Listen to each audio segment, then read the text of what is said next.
Bom dia a todos. Que a paz de Jesus, nosso divino mestre, amigo, acolha a todos nós, que nos sintamos envolvidos pelo seu amor, para que daqui saiamos, cada um de nós, mais inspirados, mais dispostos ao serviço do bem e da luz. Que Jesus nos abençoe, então, nos inspire a todos. É para mim uma alegria estar aqui mais uma vez com vocês, que tenhamos uma manhã de reflexões muito proveitosas. E o tema que nós trazemos hoje é talvez uma das parábolas mais conhecidas de Jesus. Mas antes de adentrarmos propriamente o tema, preciso se faz algumas introduções. Me recordo aqui da terceira parte da introdução do livro O Evangelho segundo o Espiritismo, em que Kardec vai nos fazer ou trazer algumas orientações muito importantes no que diz respeito ao estudo do Evangelho, à luz da doutrina espírita, é claro.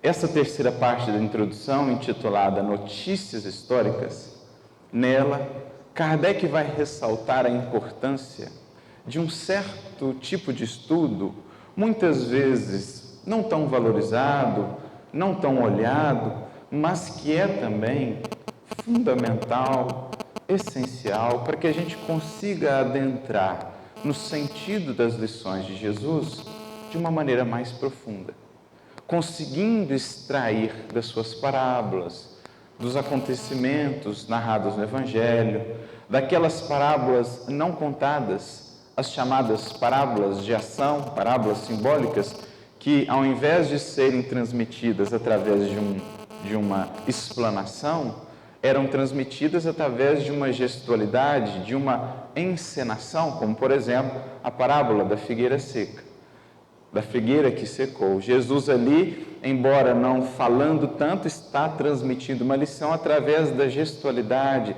do que ele encena. Para a gente poder entender melhor essas lições, preciso se faz, dirá Kardec, conhecer melhor também alguns aspectos, algumas características da sociedade ou do contexto em que Jesus vivia. Como ele vai dizer, para bem se compreender em certas passagens do Evangelho, preciso se faz compreender melhor o estado dos costumes e da sociedade judia àquela época.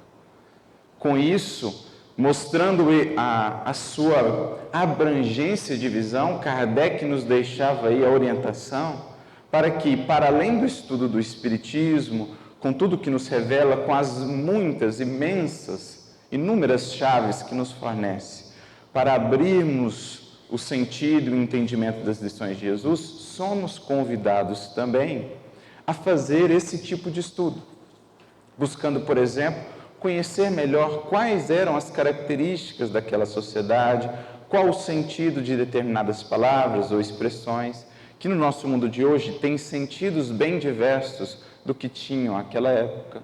Conhecer, por exemplo, o próprio Antigo Testamento, ao qual muitas vezes o próprio Mestre vai recorrer, e sem o que, se não buscamos isso, a lição, o entendimento do que ele desejaria transmitir fica bastante reduzida, bastante aquém.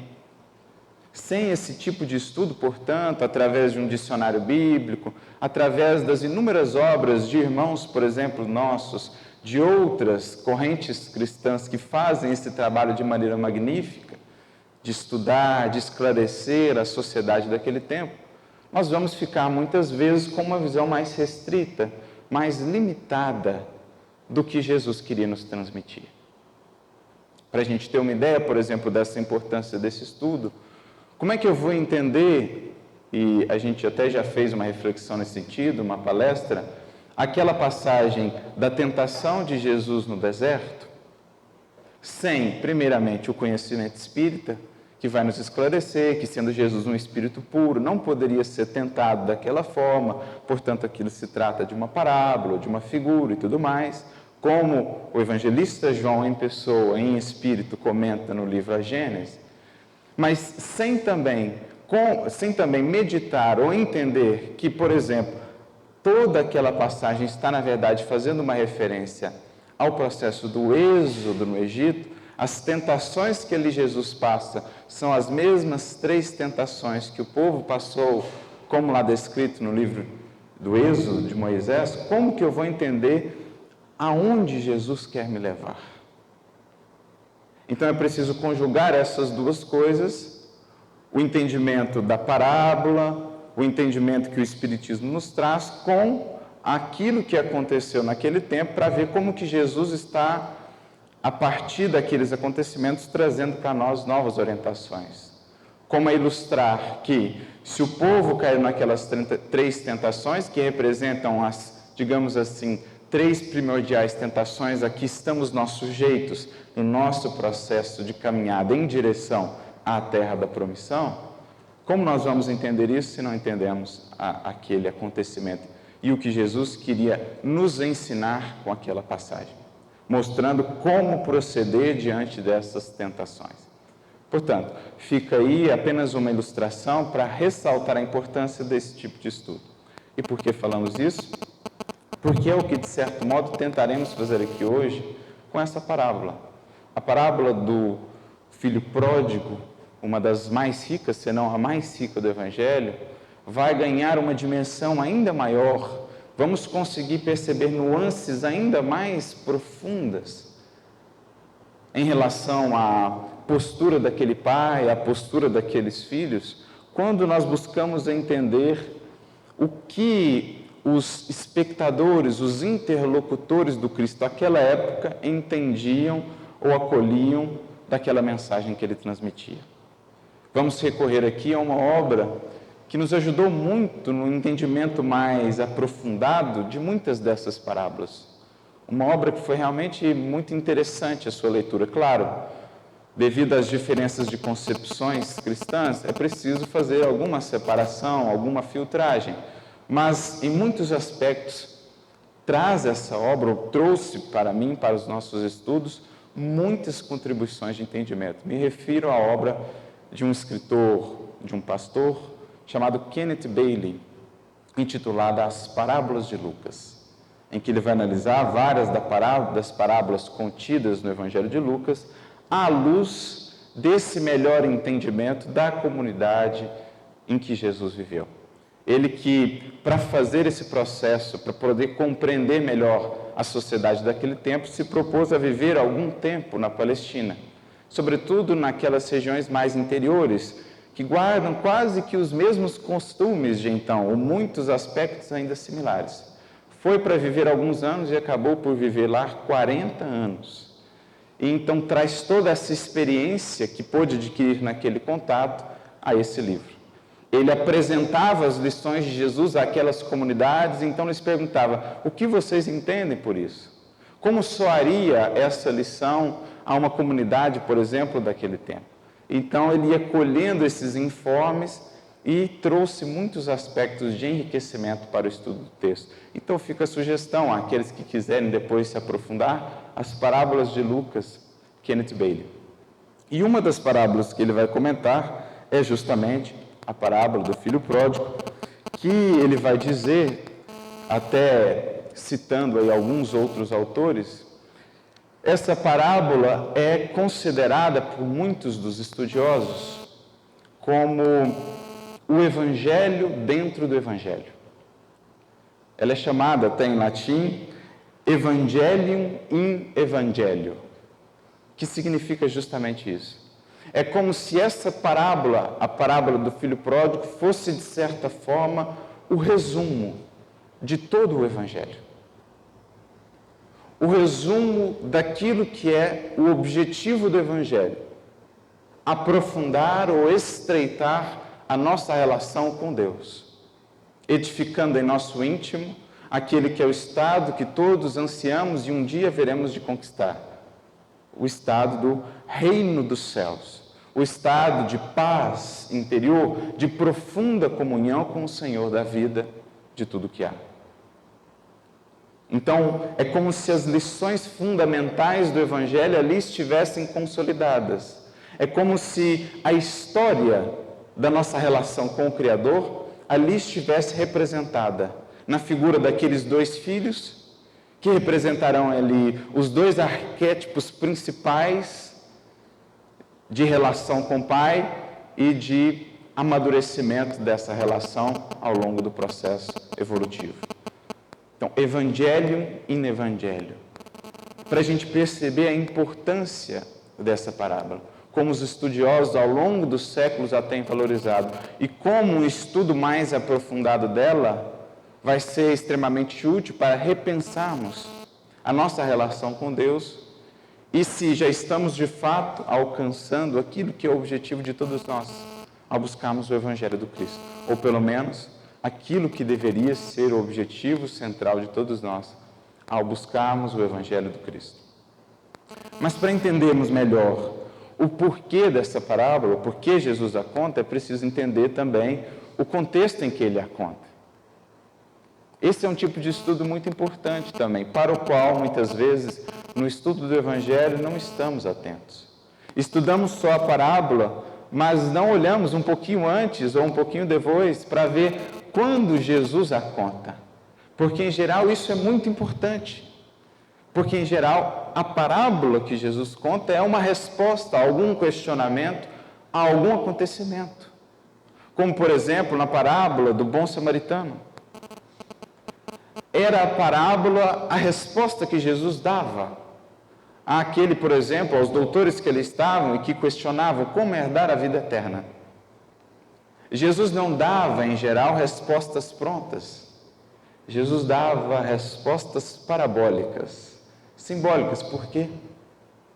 É o educador por excelência que convida o educando a pensar, a voltar-se para si mesmo diante daquela história que foi contada e analisar: será que eu não sou um dos personagens dessa história?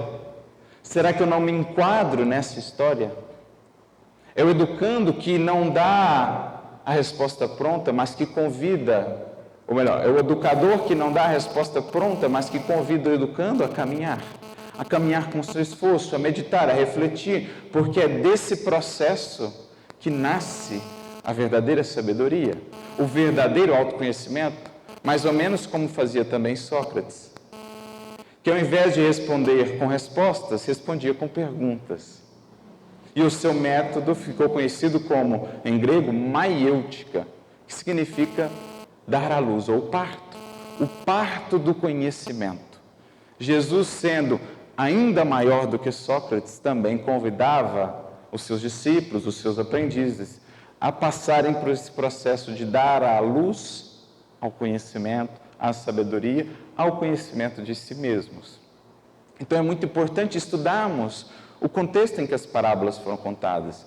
No próprio caso da parábola do bom samaritano, ainda uma vez, Jesus não respondia somente àqueles doutores da lei que o perguntavam sobre qual a maneira de herdar a vida eterna. Jesus respondia também aos próprios discípulos, especialmente a João e a Tiago, que um pouco tempo antes de chegarem a Jerusalém, na jornada passando pela Samaria, haviam, por conta do fato de os samaritanos não os terem acolhido, haviam pedido a Jesus que caísse fogo do céu e queimasse todos os samaritanos, os discípulos de Jesus. Jesus, na hora, dá simplesmente uma resposta assim, aquele tipo de resposta: espera que a resposta maior virá um pouquinho mais adiante. E então ele conta a parábola do bom samaritano. Imagina a cara de Tiago e de João quando ouviram a parábola, sendo que algum tempo antes eles queriam queimar todos os samaritanos. Então Jesus esperava, como bom educador que era, o momento adequado, e então ele lançava uma fala, um gesto, que falava ao mesmo tempo com todo mundo que estava ao seu redor. Com os discípulos, com os fariseus, doutores da lei, publicanos e pecadores, ele estava ensinando a todos. E não é diferente neste caso, na parábola do filho pródigo. O capítulo 15 de Lucas inicia-se com a seguinte descrição: e muitos publicanos e pecadores vinham até ele, e ele os acolhia, comia com eles e tudo mais. E os fariseus então o criticavam: por que acolhes, comes com publicanos e pecadores? Esse é o contexto. Jesus sendo questionado na sua prática, na sua ação. Os religiosos mais ortodoxos de então, questionando Jesus quanto ao fato dele menosprezar, por exemplo, as leis de pureza ritual, que diziam que o mestre não poderia, por exemplo, aproximar-se de um publicano e um pecador, quanto mais comer com eles, sendo que naquele contexto, partilhar de uma refeição à mesma mesa representava um ato de comunhão, de intimidade. Alguém puro, portanto, não poderia se juntar-se aos impuros, porque se tornaria impuro. Questionavam ao Cristo. E então Jesus não responde diretamente. Jesus responde com 3 parábolas, para a gente ver a dimensão da importância desse acontecimento, ou deste questionamento. Por isso estamos aqui tratando de um aspecto central do Evangelho. Jesus, entendendo a importância daquilo, não responde com uma parábola, como no caso do bom samaritano, ele responde com 3 parábolas. A parábola da ovelha perdida, a parábola das dracmas perdidas, ou da dracma perdida, e a parábola do filho pródigo. 3 parábolas que estarão muito relacionadas entre si. Essencialmente vão tratar do mesmo tema, mas a do filho pródigo é a que mais expande, mais aprofunda o tema. E, de certo modo, vão ser estas parábolas a resposta aos fariseus, como também orientação aos publicanos e pecadores, a todos que ali estavam. Vai ela tratar da nossa relação com Deus e com o nosso irmão, seja ele quem for. Então, esse é o contexto em que Jesus conta. Ele está falando, de certo modo, sobre o que é realmente exercitar a religiosidade. O que é realmente atender à vontade divina. O que é realmente adorar a Deus. Porque é isso que ele estava sendo questionado. Como é que você, alguém que se propõe a adorar a Deus, a cumprir as suas leis, está, de certo modo, descumprindo algumas das regras propostas? Propostas não por Deus, propostas pelos homens. É isso que ele vai questionar. Como, em geral, ele fez muitas das vezes nas suas parábolas. A própria parábola do bom samaritano é também um questionamento nesse sentido. Às vezes a gente pensa que ela fala só do egoísmo, da indiferença, mas o cerne dela também é o questionamento sobre o que é realmente exercitar a religiosidade. Por quê?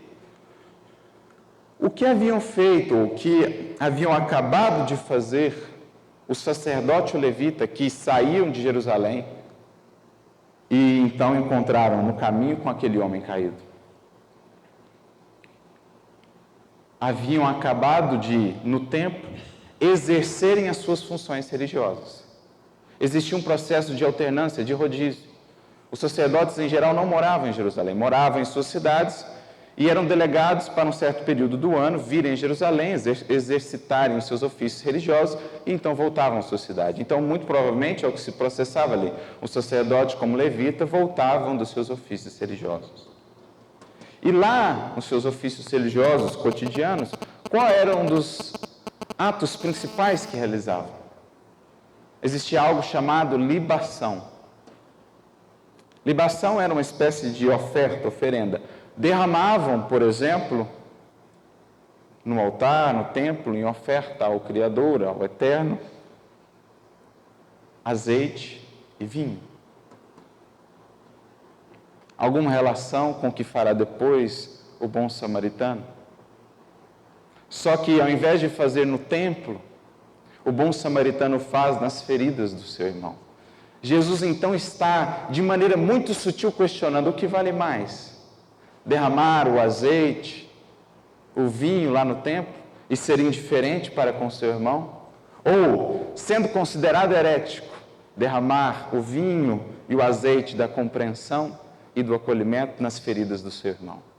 O que é a verdadeira religiosidade? Frequentar o templo, participar dos rituais, dos aspectos exteriores do culto ou da adoração? Ou, mais do que isso, para além disso, transformar essa adoração em ato cotidiano de misericórdia e compaixão. Quem de fato havia adorado a Deus? Esse é o questionamento da parábola do bom samaritano.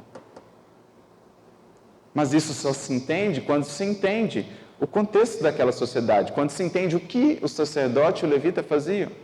Por que eles se afastaram do homem caído? Porque existia uma lei de pureza ritual que diziam não podiam tocar em alguém sangrando, perderiam a pureza ritual, não poderiam se aproximar ou tocar em um gentio, perderiam a pureza ritual. Era preciso passar 4 côvados de distância para não se contaminar. Acreditavam ser isso aspectos de adoração. Por isso eles se afastam, diz o texto, passam de largo. Não passam nem perto, passam de largo. Porque acreditavam que isso era adoração a Deus. E Jesus então questiona, e o herético? Tomado por herético, gentio, samaritano, nem gentio, samaritano, que não sabendo se ele era gentio ou não sabendo quem ele era, não se importando com o sangue de suas feridas, vai e lhe estende a mão. O que é adoração? Só se entende isso quando se conhece essas regras e esse contexto. E não é diferente aqui. A gente vai buscar, com o auxílio das orientações que Kenneth Bailey nos traz, ampliar a reflexão em torno dessa parábola. Mas permitam-me, para que a gente possa melhor entender, desdobrar a parábola, permitam-me lê-la. É uma parábola um pouco mais extensa em relação às demais do Evangelho, mas creio que vale a pena. E disse, um certo homem tinha 2 filhos. E o mais moço deles, o que lembra menos experiência, disse ao pai, pai, dá-me a parte dos bens que me pertence. E ele repartiu por eles a fazenda.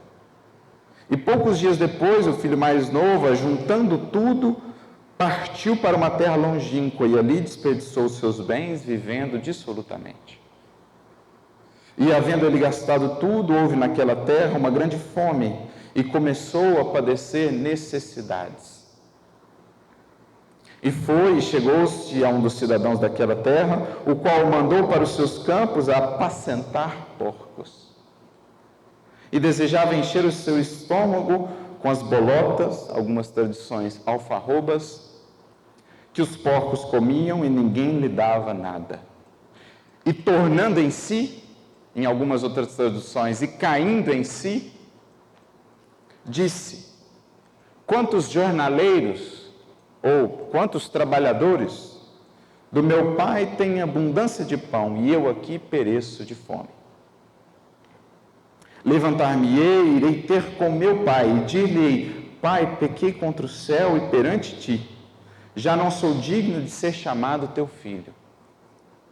Faze-me como um dos teus jornaleiros, ou dos teus servos.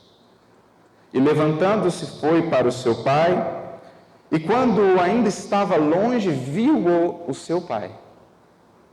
Se moveu de íntima compaixão e correndo lançou-se-lhe ao pescoço e o beijou. E o filho lhe disse, pai, pequei contra o céu e perante ti, já não sou digno de ser chamado teu filho. Mas o pai disse aos seus servos, ou seja, sequer o respondeu, trazei depressa a melhor roupa e vestilho, ponde-lhe um anel na mão e alparcas ou sandálias nos pés. E trazei o bezerro cevado e matai-o, e comamos e alegramo-nos, porque este meu filho estava morto e reviveu, tinha se perdido e foi achado, e começaram a alegrar-se.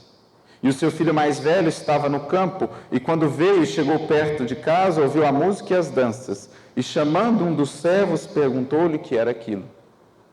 E ele lhe disse, veio teu irmão, e teu pai matou o bezerro cevado, porque o recebeu são e salvo.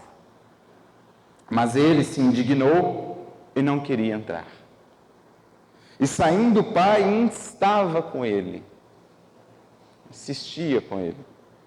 Mas respondendo ele, disse ao pai, eis que te sirvo há tantos anos, sem nunca transgredir o teu mandamento, e nunca me deste um cabrito para alegrar-me com os meus amigos.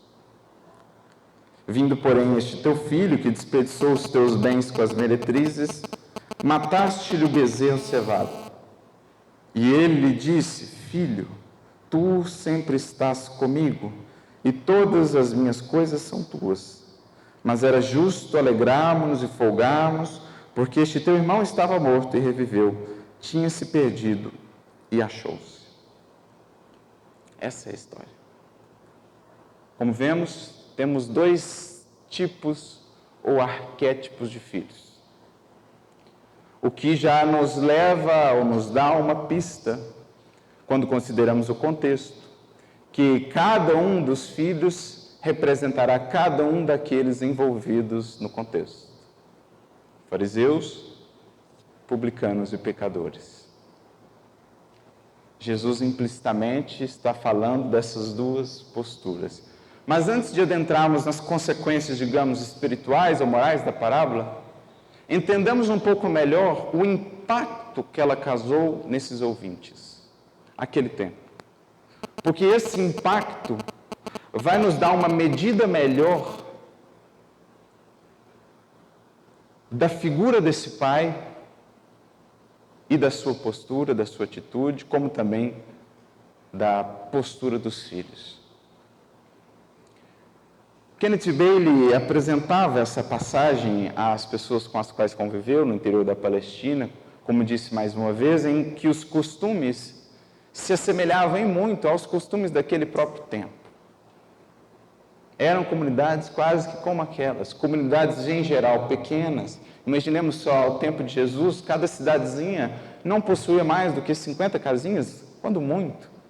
Uma comunidade que se conhecia toda ela. Uma comunidade que via-se como uma família, de um modo geral. Mais do que isso, naquele tempo, uma sociedade absolutamente patriarcal, em que a figura paterna tinha uma importância, uma proeminência, digamos assim, exacerbada, central. E a postura dos filhos em relação ao pai era uma postura tal que difere talvez muito do que hoje nós estamos acostumados a ter, sobretudo no Ocidente. Ainda no Oriente, em muitos locais, é uma relação bem distinta. Uma relação, muitas vezes, de muito respeito, me recordo até de um caso, certa vez, um caso de um indiano, um homem bastante rico, de muitas posses e tudo mais, um grande empresário, que, a fim de fechar um negócio com uma outra empresa, um grande negócio, pega um helicóptero e vai à aldeiazinha onde seu pai morava, pedir-lhe a bênção para que pudesse passar adiante naquela atitude de sua vida. Então, uma relação, claro, naquele tempo, muitas vezes, nas famílias e nas imperfeições que possuímos, forçada e positiva, mas também que realçava um certo aspecto de profundo respeito. Mas, enfim, ele apresentava essa história àquelas comunidades e qual era a reação delas, senão uma reação de tamanha surpresa e espanto. O que se processa nessa história era algo inconcebível para aquele tempo. A começar pelo fato de um filho pedir a herança que lhe compete enquanto seu pai ainda estivesse vivo. Era algo absolutamente impensável. Era a ofensa máxima que se poderia fazer. Era como se dizer implicitamente que esperava ou desejava que seu pai viesse a morrer. Era algo impensável. Portanto, quando ele conta essa história àquelas comunidades, eles logo arregalam os olhos. Mas como assim um filho ter tamanha ingratidão para com o pai? Exercer para com o pai tamanha ofensa, aquele que tudo lhe deu, e já vamos extrapolando as reflexões, pensando nessa relação criador-criatura, o pai aqui é representar Deus e o filho, esse filho mais novo, um tipo de postura para com Deus. É como se quiséssemos excluir o pai da nossa vida, como se ele estivesse para nós morto, ou se assim desejássemos. Mais do que isso, uma ofensa ainda mais grave. Ainda que ousasse pedir e ainda que o pai aceitasse dispor ou dividir a herança entre os seus filhos, tinha ele o direito de dispor desses bens enquanto estivesse vivo. Portanto, era algo ainda mais impensável que, em recebendo a herança, o filho dispusesse dela inteiramente como bem entendesse, como bem quisesse. Como este filho fará? Irá se afastar do pai e gastar os recursos que dele recebeu de maneira egoística, sem pensar no pai. Essa segunda ofensa ainda mais grave, porque seria de fato considerado para ele morto. Então ele perguntava às comunidades o que se esperava desse pai. Naquele tempo, o que um pai faria diante dessa postura do filho? Certamente o repreenderia severamente, o desherdaria e até o expulsaria da família. Lembrando que numa sociedade patriarcal muito centrada na figura paterna, na figura familiar, a sua identidade, o que lhe trazia aceitação na comunidade era justamente o seu pertencimento à família. Você só era reconhecido como indivíduo enquanto pertencente à família. Excluído, portanto, da família, estava automaticamente excluído daquela comunidade, daquela sociedade. Passava a ser um pária, vamos dizer assim. Tanto era assim que os indivíduos eram chamados José, filho de Tananã, Pedro, filho de Tananã. A ressaltar essa continuidade. Era a sua carteira de identidade, que à época não existia.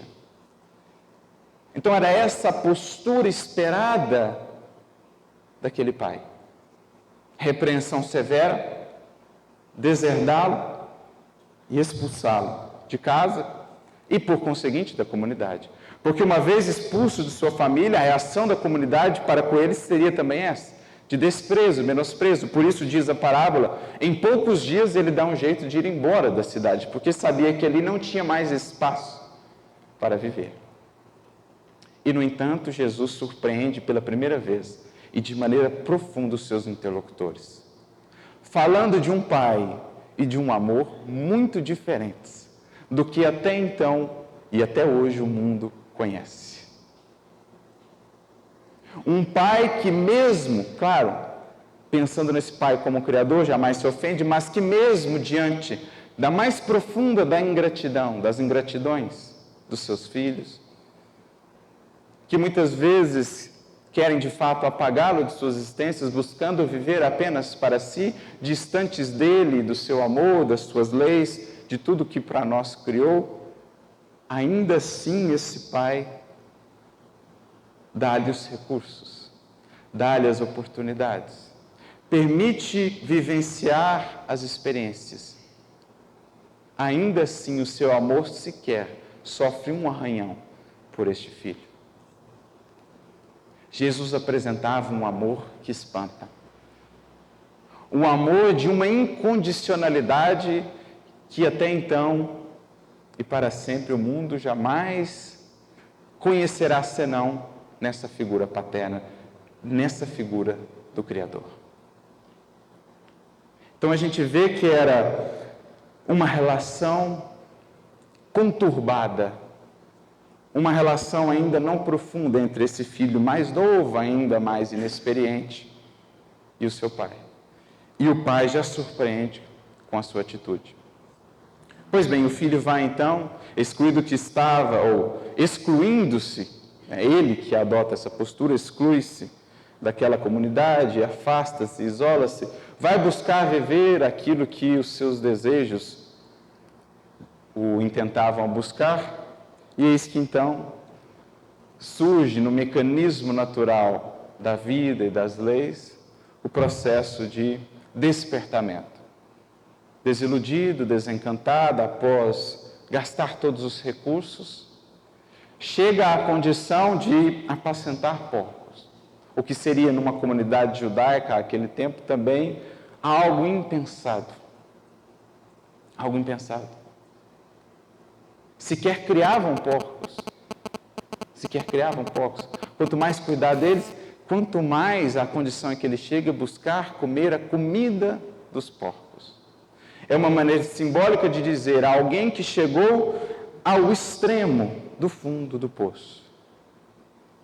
A simbolizar esse filho que, voltando as costas ao Criador, à abundância que ele nos promete, a riqueza da criação, voltando as costas às orientações desse Pai amoroso e sábio, chega aos limites, aos extremos de experiências dolorosas, de abatimento, de desilusão, ao fundo do poço.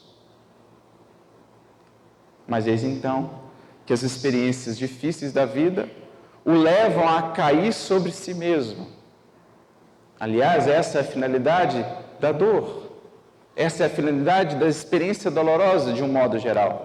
Fazer com que a criatura desperte da ilusão e, voltando, caindo em si mesma, perceba: o que me trouxe até aqui, senão eu mesmo e as minhas escolhas? Não foi o meu pai que me enviou até aqui. Não foi o meu pai que me colocou nessa condição. Em verdade, estou aqui por aquilo que escolhi viver. E por que não voltar? Se eu sei que lá, mesmo os mais pequeninos trabalhadores têm em abundância o pão. Então, a experiência dolorosa que chega como convite de despertamento e faz com que aquele filho retorne. Claro, ainda marcado pela culpa, pelo remorso. Vinha ele a pensar: não quero mais a condição de filho, de servo. É isso que eu vou falar ao meu pai. Vinha ele caminhando, pensando: vou ter que lidar com os remorques, com a zombaria da comunidade. Vou ter que lidar com a ira, com a fúria do meu irmão, do meu pai. Porque ele não sabia como seria a reação. Mas eis então que, quando ele está a meio caminho, mais uma vez aquele pai da parábola surpreende aos interlocutores, fazendo mais uma vez algo completamente impensado, a ressaltar ainda mais uma vez a grandiosidade do amor em pauta. Quando o vê a meio caminho, o pai corre em direção a ele, porque queria tornar público, queria mostrar a toda a comunidade que ele o aceitava novamente, que, portanto, deveriam eles aceitar também. Corre, algo que para um ancião daquele tempo jamais seria pensado, porque era um símbolo ou representava uma grande humilhação. Um ancião não corria, mas aquele pai, demonstrando um amor de uma grandiosidade que transcende, vai em direção àquele filho correndo. O abraça, o beija, o restitui à condição de filho, não de servo. Quando o filho diz: pai, não sou digno de ti, não sou digno de ser teu filho, dá-me a condição de servo. O pai sequer responde diretamente a ele, diz apenas aos servos: tragam a ele as sandálias, o anel e a roupa, que demonstram que ele está restituído a essa família, que deve ser aceito novamente nessa comunidade, na condição de filho. Um amor pródigo. Na verdade, o pródigo da parábola é o pai. E ele então o acolhe, leva à casa, manda matar um novilho, um bezerro, como a dizer que a comunidade inteira era convocada a participar do retorno desse filho que estava perdido e que voltou à presença do pai. Como a dizer que todos são convidados a se alegrar, a agradecer, a se contentar com o retorno de alguém que se equivocou. Vamos pensando nos desdobramentos filosóficos e espirituais da lição. Pois bem, chega a vez então do filho mais velho. Em geral não se percebe a condição do filho mais velho senão ao final da parábola, quando ele fala e demonstra a sua inconformação com a acolhida do filho mais novo. Mas, desde o início da parábola, já é possível perceber também, para um interlocutor daquele tempo, que a relação do filho mais velho com o pai não era assim tão profunda como ele queira transparecer ao final. Sempre te atendi, sempre observei os teus mandamentos. Porque era dever, naquele tempo, numa família daquela época, do filho mais velho, em vendo aquela postura do filho mais novo, era seu dever interceder. E dizer em voz alta, primeiramente, eu não aceito a minha parte. Se ele está aí perdido, se ele está... Eu não aceito a minha parte, meu pai. E, no entanto, ele permanece em silêncio. E mais do que isso, sendo ele o primogênito, o filho mais velho, tinha ele o dever de interceder junto ao filho mais novo, buscando a conciliação. E mais uma vez ele não faz. Mantém um silêncio culposo. Era possível então perceber, e os interlocutores da época percebiam, aquele filho mais velho também, como o filho mais novo, não tinha uma relação com o Criador, com o Pai, tão profunda, tão fiel como ele queria manifestar. Havia também uma brecha na relação. Brecha essa que fica agora exposta com o retorno do filho mais novo. Quando ele, inconformado, diz ao pai, mas eu sempre estive aqui com você, sempre atendi as suas ordens, o que você me orientou, mas você nunca me deu um cabrito para me alegrar com os meus amigos. Veja só, o pai e o irmão mais novo não estavam no seu projeto de alegria. Ele queria se alegrar com os seus amigos, mas o pai e o irmão mais novo não estavam incluídos. Mais do que isso, ele dá a entender que atendia tudo aquilo não porque amava o pai, não porque entendia que aquilo era o correto a ser feito, mas porque esperava algo em troca, queria alguma espécie de remuneração. E por não tê-la recebido e ver o filho daquela maneira acolhido, se sente destituído, se sente traído pelo pai. Não deseja entrar na casa, na festa. O pai, mais uma vez, como no caso também do filho mais novo, vai em busca do filho mais velho e insta com ele, meu filho, vamos entrar. Há algo também impensado. O filho mais velho ousar questionar o seu pai, ousar não adentrar numa festa dada por seu pai, na qual era seu dever estar junto dele, acolhendo aqueles que chegavam. Também tamanha ingratidão. E esse pai, como disse, o verdadeiro pródigo da parábola, expressando um amor desconhecido, vai em busca deste também, para convidá-lo à festa, ao banquete. Então é uma parábola que, acima de tudo, realça a dimensão que sequer conseguimos medir desse amor. O amor desse pai, a figura desse pai, que foge a todas as concepções e limitações humanas. E destaca as duas posturas, digamos assim, mais gerais, principais, de ingratidão para com esse pai. Desdobrando agora as consequências espirituais, tendo em vista o contexto em que ela é contada, quem representa aqui o primeiro filho, ou o filho mais novo, e quem representa aqui o filho mais velho e o filho mais pródigo, o filho que se recusa a entrar? O filho mais novo é uma representação aqui dos publicanos, dos pecadores. O filho mais velho, a representação dos fariseus. O filho mais novo é aquele que está num processo de afastamento do pai, mas um afastamento mais ostensivo, mais patente, e que, portanto, está mais sujeito a julgamentos. É aquele que, pelas paixões, pelo esbanjamento, se decepciona, cai, pela inexperiência, por isso o filho mais novo. Mas em algum momento cai em si, arrepende-se e deseja retornar. Eram os publicanos e pecadores que já estavam dispostos a, buscando Cristo, retornar à casa, à convivência com o Pai. era o afastamento mais ostensivo. Mas não nos enganemos, embora a aparente proximidade do filho mais velho com o pai, estava também ele afastado. Mas naquele tipo de afastamento talvez mais grave, porque oculto, porque escondido, porque velado. É a posição do orgulho, da vaidade, da hipocrisia. É a posição daqueles, os fariseus, ditos religiosos, que embora atendendo a aspectos exteriores da adoração, o faziam apenas por obrigação ou para ostentar a virtude, uma virtude que não possuíam, e que vem à tona quando vêm aqueles irmãos publicanos e pecadores buscando retornar à casa.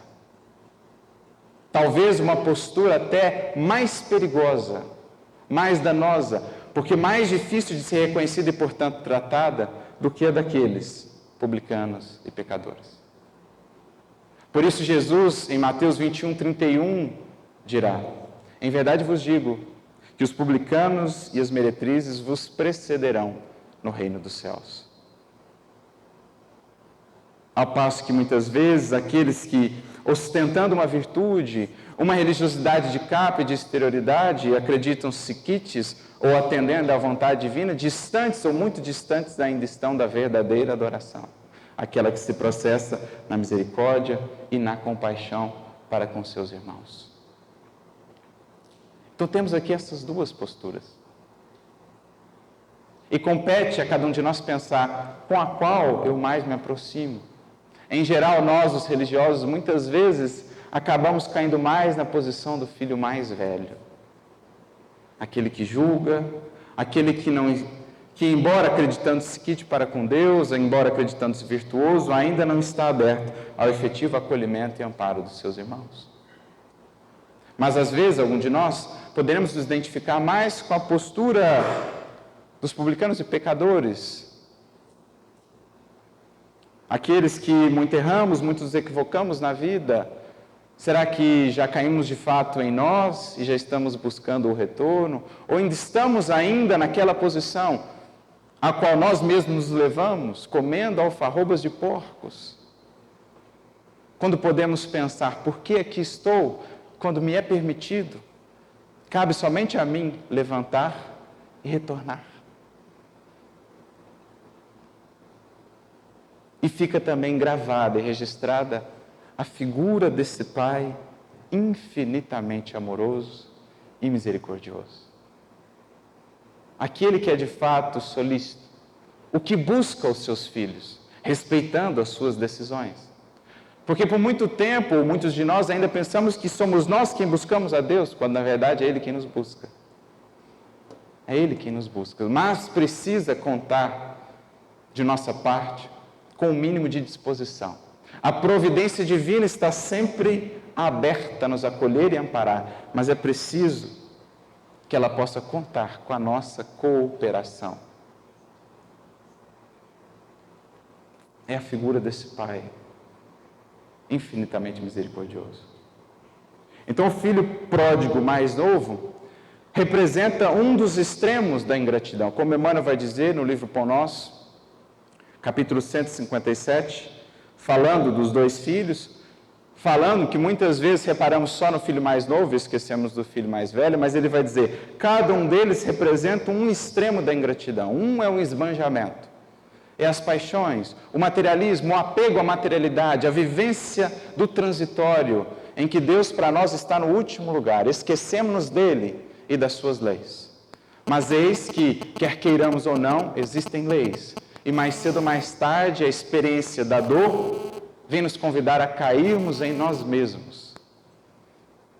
E a pensar, por que estar aqui quando na casa de meu pai nunca falta pão? Que pão? O pão da esperança, o pão da confiança, o pão da fé, que fazem nos passar pelas experiências mais difíceis com serenidade.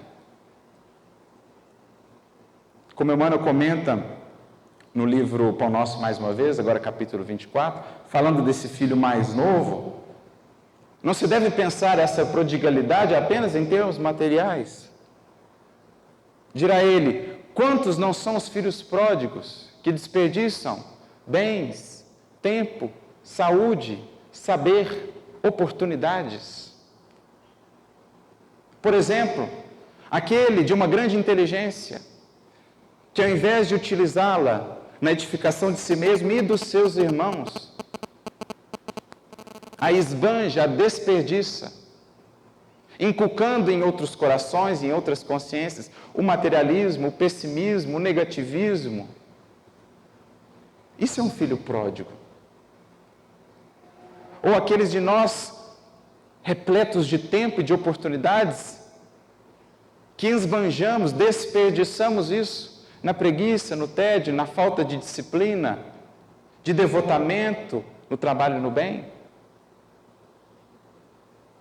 Ou Emmanuel vai dizer ainda, por exemplo, o artista, que é rico de sensibilidade, mas que desperdiça essa sensibilidade na arte, utilizando, ao invés de incentivar e sublimar, convidar os outros corações a elevar-se, a libertar-se das paixões, utilizam-se da arte para incentivar as paixões, os excessos, os exageros. É um filho pródigo. Então, nesse capítulo, Emmanuel vai dizer, desses corações há em números incalculáveis na terra, que, olhando como aquele filho pródigo, para os seus irmãos, os corações simples e humildes, em marcha para Deus, tomados de verdadeira confiança, sentem uma profunda angústia no coração e, distantes da paz íntima, exclamam desalentados: quantos jornaleiros de meu Pai têm abundância do pão da tranquilidade, e a fome de paz tortura o meu espírito. São aqueles que não têm sabido aproveitar os infinitos recursos que o Criador nos deu, esbanjando, desperdiçando oportunidades, tempo, saúde, com o que é transitório, e não utilizando o que é transitório para construir o que é duradouro, voltando as costas para esse amor, quando poderiam abrir-se, encaminhar-se de volta a esse amor. Quantos corações não estão nessa posição no mundo? Mas mais cedo ou mais tarde, pela dinâmica da vida, caem em si, despertam e percebem que cabe apenas a eles erguer-se e voltar. E que o mínimo gesto de nossa parte, de voltar à casa paterna, será retribuído com um fluxo, com um ato de imenso acolhimento, misericórdia, bondade e amor do Pai, que convida-nos de volta à experiência. É o que ele faz, dando àquele filho as sandálias, que representava a condição do filho livre em casa. Ou seja, és livre para agir, és livre para recomeçar. É o que ele faz, dando o anel ao filho, dizendo, a minha confiança em ti permanece a mesma.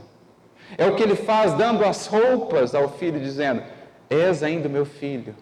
Como a dizer, não importa o buraco que você tem alcançado. Deus não nos ama pelo que fazemos, mas pelo que somos, seus filhos. Nada do que façamos poderá alterar o seu amor por nós.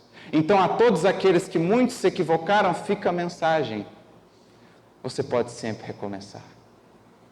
O amor de Deus jamais vai lhe abandonar. Essa é a mensagem que ele está. A todos os publicanos e pecadores de todos os tempos. Basta que queiras, que se abras, que esse amor venha lhe buscar. E lhe trazer de volta ao banquete. Lhe trazer de volta o pão da fé, da esperança, da alegria. Liberte-se da culpa, deixe o passado para trás e vamos olhar para frente, vamos trabalhar. Vamos trabalhar. É isso que Deus diz a todos. Não só aos que caíram, que querem voltar, aos publicanos e pecadores, mas também aos outros que veem esses publicanos e pecadores retornar. Olha, ele caiu, ele se equivocou, mas eu o acolho e eu lhe dou novamente uma chance. Quero que vocês todos façam o mesmo. Nós, como humanidade, temos entendido esse pedido? Temos assim acolhido os que caíram? Fico a pensar se nas nossas comunidades cristãs de hoje estaríamos aptos ou dispostos a acolher um Saulo de Tarso. Fanático, perseguidor, torturador. Estaríamos nós aptos a fazer como o pai da parábola, que o abraçou e disse: venha, vamos trabalhar. Estaríamos nós aptos a acolher alguém que publicamente se equivocou no campo, por exemplo, do prazer, como Madalena? Estaríamos aptos a receber em nosso coração, a acolhê-la de volta como irmã? A dar-lhe o abraço afetuoso, o beijo, como o pai a dá, ou dá no filho? Essa é a mensagem da parábola. Se o pai deu a ele uma nova chance, por que nós não? A gente fica a pensar, né? Porque tem até uma passagem no Evangelho segundo o Espírito: os bons morrem cedo e os, entre aspas, maus não. Ora, não é isso que está na parábola? Porque os bons já estão conseguindo o que precisam. Agora os maus precisam de mais tempo para conseguir. Então a gente vai se lamentar dele estar aí. Bom, que bom que fique muito tempo, que tenha muita oportunidade para reparar o quanto antes. Não é isso a finalidade? Estaremos nós dispostos a acolher um Judas? Estaríamos nós dispostos a acolher um Zaqueu que quisesse recomeçar? Corrupto? Veja o recado forte que Jesus está dando aos religiosos de então, aos fariseus. Então, a todo aquele que caiu, a todo aquele que está no fundo do poço, comendo alfarrobas de porcos, lembre-se sempre, é possível voltar. Deus está, como sempre esteve, a te esperar e a te amar. Esse é o recado ao filho mais novo e a todos nós que observamos esses publicanos, entre aspas, e pecadores que desejam retornar. Vamos acolher, vamos compreender, vamos dar uma nova chance. Porque se Deus lhe está dando a chance, esse é o convite que nós possamos também dar. A fim de que não sejamos nós como os filhos mais velhos,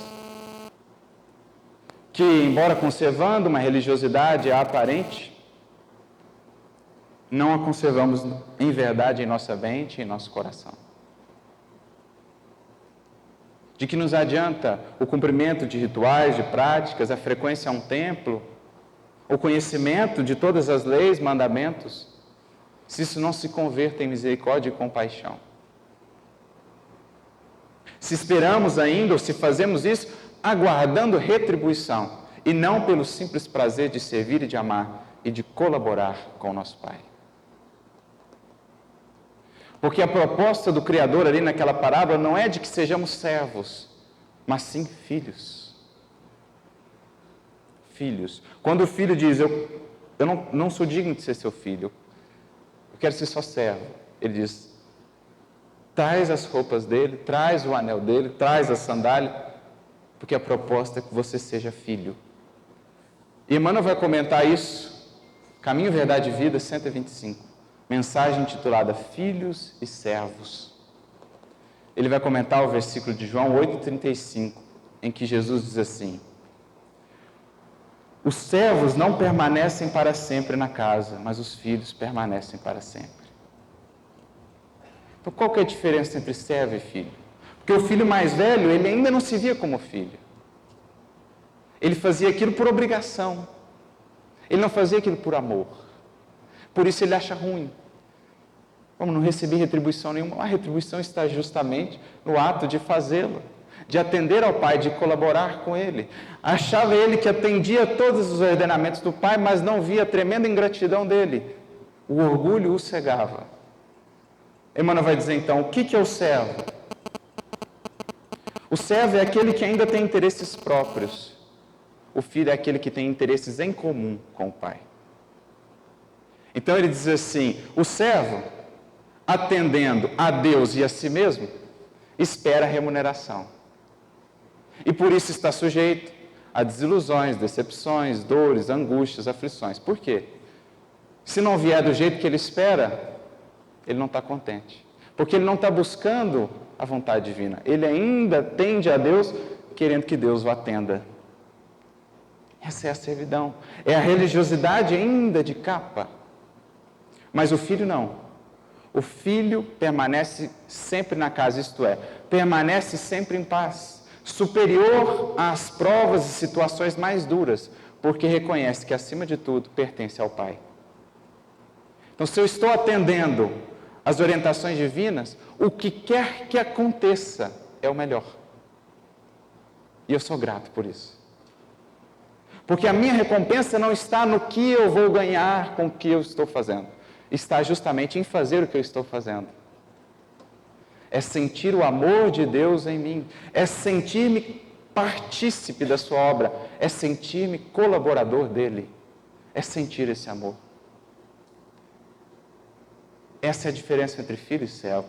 E a proposta na parábola é que sejamos nós filhos. Descubramos a alegria no servir a Deus. E não no que possa advir disso. É entender finalmente que não é Ele quem deva nos servir ou nos atender, mas nós atender a Ele. Porque atendendo a Ele e as suas leis, encontraremos para nós sempre o melhor. Como disse Jesus, quem busca o reino e a sua justiça, tudo mais lhe será acrescentado. Então, quando eu busco realmente atendê-lo por amor, e com isso partilhar da alegria de ver, por exemplo, um irmão meu voltando, tudo se torna fonte de alegria. O serviço por si, mesmo que mais áspero e difícil, é fonte de alegria, porque estamos, de fato, junto com o Senhor. Então essa é a mensagem.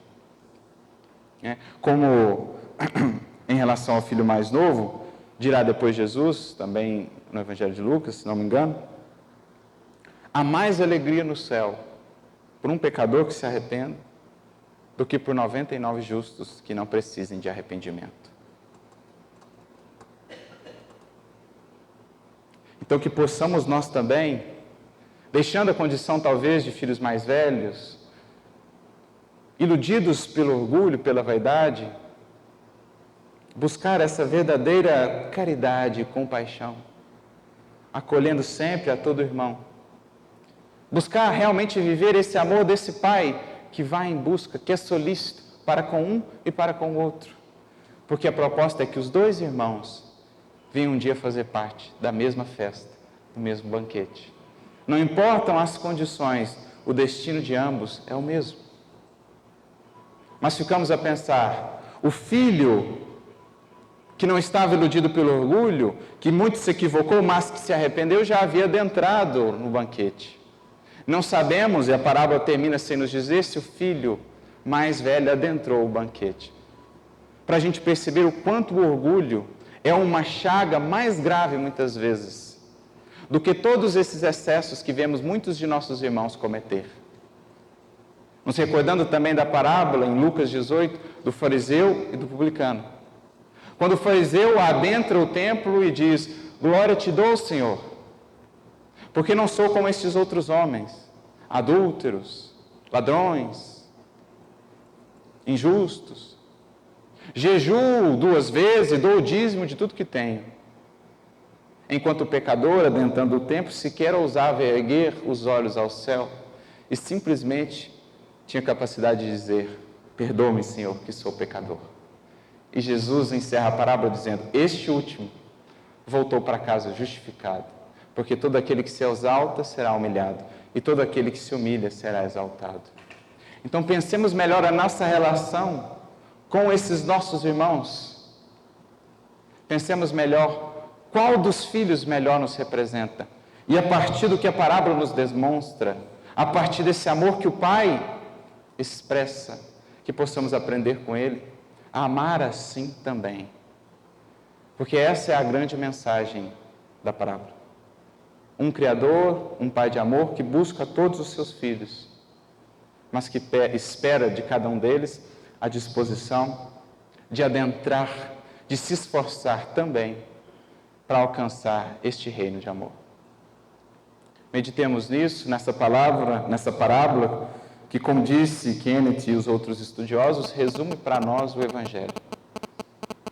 E meditemos, cada um de nós, se na condição de filhos mais novos já estamos no caminho de volta, ou na condição de filhos mais velhos já despertamos para a necessidade de acolher, de olhar com compaixão e de exercer a nossa religião, a nossa fé, não somente nos aspectos exteriores, mas sim no templo efetivo do coração, que acolhe, que ama, que ampara, como esse Pai de amor. Que Jesus, portanto, nos abençoe a todos e nos ajude, enfim, a adentrar esse banquete que espera por todos nós. Muita paz.